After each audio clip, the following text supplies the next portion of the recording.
Welcome back, it's Horizon, and today I'm going to be talking about Tower of God chapter 536.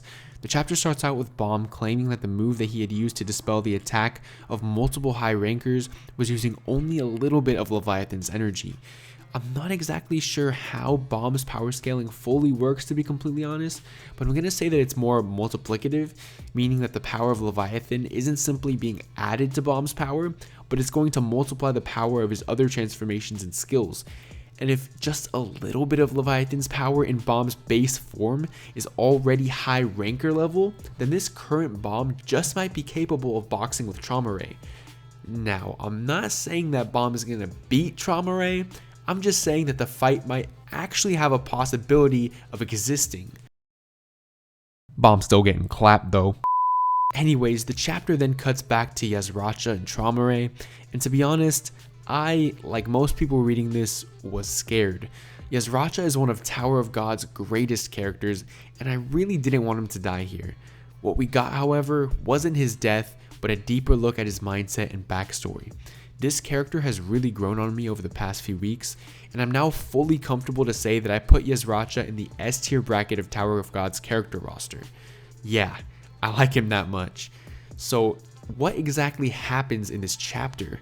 We have Yasratcha yet again saying that he got a power from studying the Hybrider. This totally flew over my head when he initially said it, but the Hybrider is a creature that Yasratcha received as a gift from King Jihad himself, that Yasratcha in the past had already given up on trying to control. I honestly don't even really remember it, and as I've said in previous videos, there's a lot going on in the story right now, and with a week-long gap between chapters, a lot of stuff can be easily overlooked, but I'll do my best to cover as much as I can.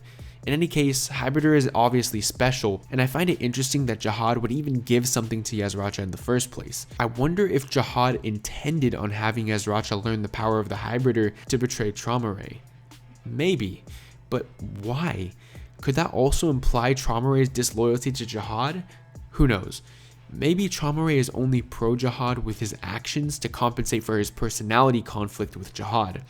Jihad and Trauma Ray having personality conflicts would also explain why Trauma Ray felt so betrayed by V, because maybe he got along particularly well with him, but not Jihad. We also know that Jihad has no problem smoking people who oppose him, even other family heads, as seen in the whole Pobedao situation. So maybe Trauma Ray's actions are just him compensating for his lack of loyalty to Jihad, and it actually makes sense. To get back to the actual chapter, we see Trauma Ray sending his frog to fight Yasratcha, and as Yasratcha gets clapped on by a frog, we transition into a flashback, putting us yet again in my favorite flashback in the series. We see the aftermath of Wang Wang's battle against his own people. Perhaps what made this so great was SIU not holding back on the visuals. This looks absolutely brutal and painful, as it should. Also, speaking of the visuals, the backgrounds in this chapter specifically looked really good. Just felt like I had to mention that. I felt like it was a really nice touch. But we have Wang Wang here begging Yasratcha to do two things. Number one, kill him, of course. And then number two, take the 3 fangs in his heart and give them to his 3 children, so that they may be able to live free of the obligation to serve. Now, there is a lot to dissect here. Why are there conveniently 3 fangs in his heart? And why does he just so happen to instinctively know what they do and that they can be passed on? I don't think that this is just some super awkward plot convenience. I actually think that this is important. My current theory right now is that it ties into the Hybrider. Maybe Jihad, either directly or indirectly, like through a servant or something, made sure that Wang Wang had this power in his heart for his children. Just like how he gave the Hybrider to Yasratcha, knowing that he would learn to resist Trauma Ray. But why would Jihad use these weird tactics to screw Trauma Ray over, rather than just straight up killing him? Well, I think that based off of this theory, we can assume that there is some sort of mind game being played by Jihad and Trauma Ray, where Trauma Ray is doing the absolute most to serve him just so that Jihad can't kill him. If Trauma Ray does all that he is doing to serve Jihad, and Jihad just kills him because he doesn't like his personality, regardless of all that Trauma Ray is doing for him, it might cause the other family members to rebel against this unjust action, because it actually sets a precedent that Jihad could do the same thing to them in the future. So Jihad using these super weird and super secret methods of killing Trauma Ray actually makes sense. he's liberating the minds of the most dangerous men in Traumare's army, and all of this is being set off in the midst of a war against an irregular. And I think that whole concept of the mind games being played by Traumare and Jihad would be pretty interesting, and maybe it could even mean that this arc could be resolved by Traumare finding out about Jihad directly betraying him by planting the Fang in Wang Wang and by giving Yasratcha a hybrider, and then we would get the formation of a Fug and Lopopia family super team. As stupid as it sounds, I think this would actually be much easier for SIU to write, because let's just be real, boy ain't no way Bomb is killing Traumare. Anyways, I've been getting so caught up in theorizing that I'm actually forgetting to go over the actual chapter.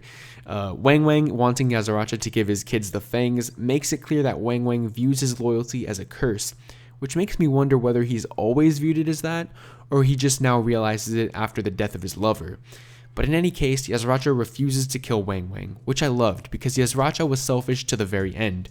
But in this case, Yasratcha was not just simply selfish in terms of practicality, but selfish in terms of his emotions. He was willing to disregard his best friend's dying wishes in order to save his own heart from breaking. But you know who wasn't having any of that? Lopopia Traumare, man. Traumare forces Yasratcha to kill Wang Wang, and this truly broke Yasratcha. This scene was perfection. From everyone's face expressions to the intense dialogue, I was emotionally locked in. Yasratcha doesn't know how to handle all the grief and yet again turns to his selfish nature, massacring thousands in an angry rampage. This scene was just so sick, man. Then we jump to the present, where Yasratcha is finally ready to square up with Traumare. This chapter was amazing, man. And I think it's definitely much better than any of the other chapters that I have reviewed so far. At the time of recording this is the most recent Fast Pass chapter, so I have no idea what's coming. So as for my predictions, I'm going to say something stupid, like maybe Yasratcha will have a trick up his sleeve and then it won't work, and then Bomb will pull up right when Traumare is about to kill Yasratcha, and then we get the formation of an insane Fug dream team of Jin Sung-ha, Karaka, Bam, and Yama, all going up to fight Traumare.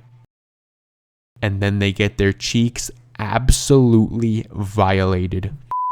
But yeah, that's about it for the chapter review. Thank you so much for making it to the end. If you enjoyed, consider leaving a like to help others find the channel. And also make sure you subscribe to make sure you do not miss a single upload. I review chapters every single week, and I also do theories, character analysis, lore discussions, and many more. So definitely consider checking it all out. And if you'd like to take your support to the next level, consider checking out my Patreon. I upload chapter reviews early on there as well. So if you're interested or you just really want to support the content, becoming a patron would absolutely mean the world to me. Also, I'm gonna be mad cocky right now. At the time of recording this video, I have 760 subscribers, but I believe that by the time the video comes out, I'm gonna have surpassed 800 already. So I'm gonna go ahead and say it. Thank you guys so much for 800 subscribers. You know what I'm saying? I believe in my channel and I believe in the growth. So like, shoot, I'm gonna just preemptively give that thank you. If it's not 800 by the time this video comes out, it's gonna be like hella awkward, but whatever. That's all I've got, man. Thank you all so much for watching again, and I'll see you guys in my next Tower of God video. Peace out.